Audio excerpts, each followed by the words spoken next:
2023 жылдың наурыз айынан бастап жаңадан бизнес ашқысы келетін немесе бар кәсібін кеңейтуге ниетті жастарға 2,5% несие берілу басталды. Бұл бағдарлама аясында Жамбыл облысында 347 кәсіпкерді қаржыландыруға 1 миллиард 735 миллион теңге бөлінген. Бастамаға қолдау алудың шарттары мен ең үлкен сомасы қандай? Әріптесім Назерке Тазабаева тарқатады. 2,5% несиені кімдер ала алады және қалай ала алады? Осы жайында ақпараттандырамыз. Саламатсыз ба? Саламатсыз ба? Есім Жансерболат, несие бөлім бас маманы боламын. Жас ұрпақ бағдарламасы бойынша 21 мен 35 жас аралығындағы азаматтар қатыса алады.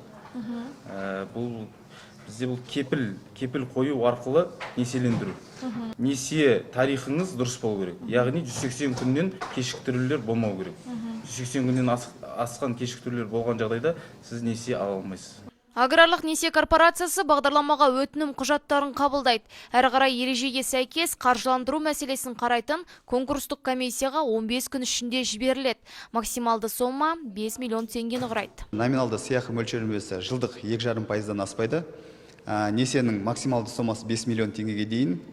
Несие міндетті түрде кепіл затымен қамтамасыз етілу керек. Мерзіміне келетін болсақ, мал шаруашылығын дамытуға берілетін несие мерзімі 7 жылға дейін.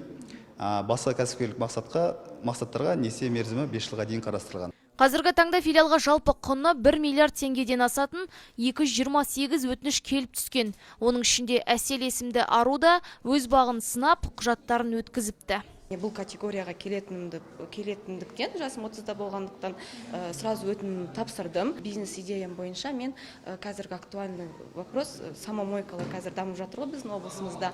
Сол самомойкаға оборудование алуға өзім құжаттарымды тапсырып жатырмын. Айта кету керек, несиеге төлемейтін демалыс кезеңі беріледі. Бұл микрокредиттің 3-тен 1 бөлігінен аспайды.